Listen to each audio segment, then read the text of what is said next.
Welcome to my first ever anime, Supercut, and my first ever anime was Demon Slayer. So this is what we're going to be doing today. I started this series on TikTok. It's called My First Ever Animes. So far I've gone through 10. So we're going to start off, we're going to make supercuts because I've already watched a bunch of them, and now it's time to make YouTube versions because I do want to continue this on YouTube as well. So it's just easier to do my TikToks, throw them onto YouTube, and kind of cut them a little bit differently. For Demon Slayer, I have the first 2 seasons, plus the movie, which the movie and, the first arc of the second season is pretty much the same thing, but, it's going to go together anyways, and it'll all be cut nicely. I hope you enjoy the supercut, and I will put time codes at the bottom so that you can jump to them wherever you want to watch specifically. So Season 1, Season 2, and so on, and the same goes for every other anime.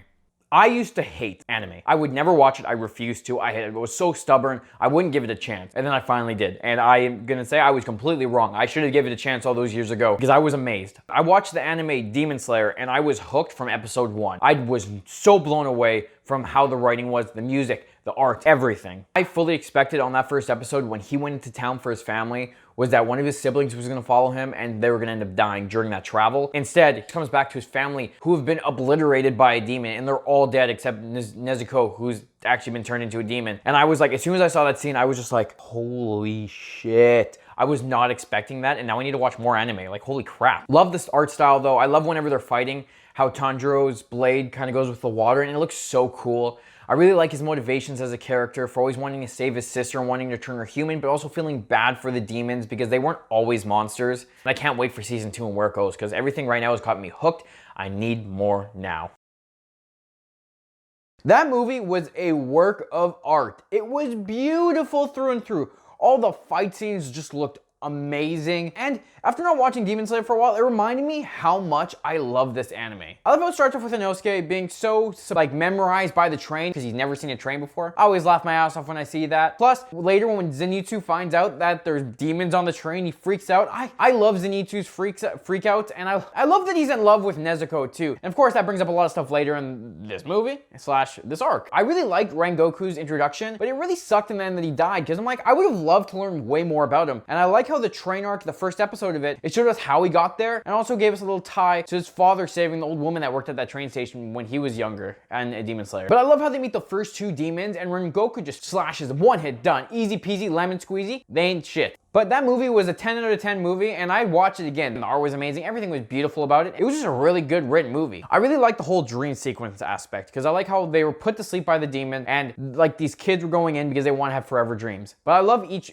individual's dreams. I love how Inosuke's with this weird underlings, one with them being his underlings. I thought it was just kind of funny overall, and it was kind of weird, and I liked it. I love how Zenitsu's with him with Nezuko, and how he loves Nezuko, and he wants to protect her at all costs. And I love how Tanjiro's with his family, and it was really heartbreaking, because he's trying to relive everything, and then he finds a way out of the dream sequence by cutting his own neck, and that was pretty dark. And of course, during the train fight later, that comes back to him having to knock himself out every single time the demon tries to put him to sleep, which I thought was really cool. And that whole train fight itself was awesome. Fighting the train was really, really cool. And I loved how him and Inosuke really went in it, and it was them who ended up winning. And you have Zenitsu using his lightning to save Nezuko and help passengers of the train. Anytime I get to see Zenitsu's lightning, it's freaking awesome. It looks amazing on screen. It also reminds me, with all the dream stuff too, how Tanjiro is such a good character, because even though he knocks out all the kids after, he feels bad for it and he apologizes for it. And you also realize from his dream self that he's so pure of heart that he led the kid, his soul led the kid to where it could kill him potentially because he was so trusting. That fight at the end of the train arc though with the upper 3 demon, holy shit, that was straight badass. I know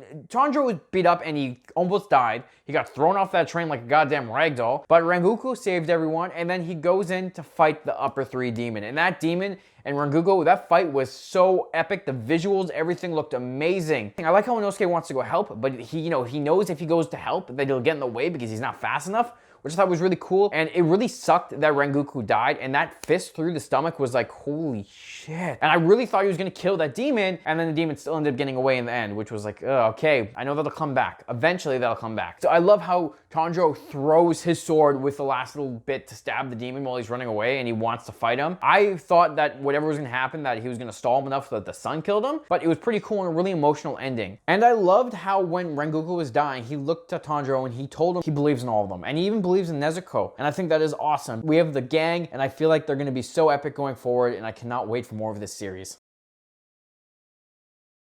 Well, you know, I talked about the Mugen Train Arc for Demon Slayer, so we gotta talk about the entertainment arc because that also finished. This was so freaking good. This will also probably be broken into multiple parts because there is so much I want to talk about. As a new fan to anime, every time I experience something new, I have so many thoughts running through my head, and this is nonetheless. I also love when the swordsmith comes and chases Tanjiro down because he's so mad that he broke yet another sword. I don't know why, that was one of my favorite moments from the entire season. It was hilarious. I love how when Tenjin is taking the girls and Tanjiro stops and tries to save them, they have that badass moment with Inosuke and Zenitsu on either side of the post, and Tanjiro being like, we'll go instead. And I was like, this is badass. And then that leads into the funny moment where Tenjin dresses them all up like girls to send them in so they can find his wives. And I love later how Inosuke, they rub all the makeup off and they're like, who would put makeup on that most beautiful face? Holy actual shit. This was another badass moment for all of them. I love how Tanjiro finds out who it is, they come after him, and he's fighting the demon alone. Like, he has no one there to help him, and Zenitsu's been captured, Inosuke's wiggling his way through the walls, and they're all trying to get to this demon. Tanjiro gets beat up. Like, he uses both techniques, he's still losing, and it's so cool seeing him using the water breathing and the fire breathing. It looks really cool. When the demon kills a bunch of people, I love how Tanjiro goes into full rage mode because he's not having that. Innocents die, and he cannot stand for innocents dying. And then later when Tanjiro gets knocked down and almost dies, Nezuko comes with the goddamn save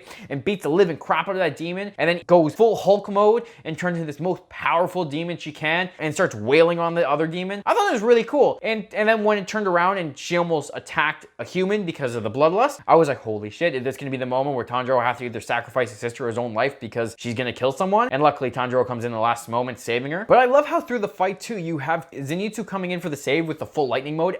This 4-5 episode fight was awesome. Every time I got to see Zenitsu lightning, I was like, and he's sleeping of course because it's his other mode. I'm like, holy shit, I love this character. Honestly, I love all the characters. They're so cool. I like how the demon splits in two because you have the brother and the sister, and everyone comes in for backup, and it's like this badass moment of them all getting a fight. Tanjiro looks like he's gonna die. Tenjin's been poisoned, but Tenjin is one OP shinobi, and I love that. He's such a cool character. But during that whole epic fight with everything going on and each person fighting the different demon, how you have Zenitsu and Inosuke going after the girl, and then you have Tanjiro and Tenjin going after the dude. Tanjiro jumps off to help Zenitsu and Inosuke, and then there's just such an epic battle between all of them. They almost kill him, but they don't. And then when Inosuke gets stabbed right through the heart, it looks like I was like, no. No, they did not just kill my boy Inosuke. Of course he didn't, thank God. And that led to the all the big moments where every single person was down except Tanjiro and Tanjiro and Zenitsu. And then Zenitsu pushes Tanjiro to save his life. And it just seems like everyone's about to die. And thank God that ends up being faked. And Tanjiro comes in for the save. He knocks down the one demon. He tries to kill him. Tenjin can still operate without his arm. He's not dead.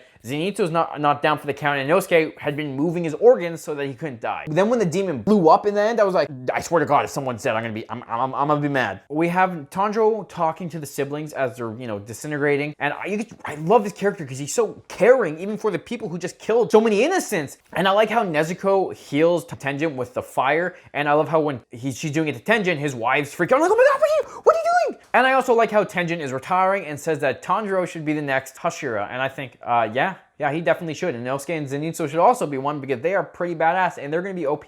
I cannot wait for it to come back. And I love right after the end entertainment arc finished, they're like, yeah, we got a new arc planned. So can't wait for that. And I think it's going to be amazing. Thanks for watching this supercut. I hope you guys enjoyed. I will have my next ones coming out. I got 8 more to do. So, you'll have plenty of more content to come. And if you like content just like this, I hope that you hit the subscribe button because I'm getting into anime and, I like to talk a lot about stuff I love.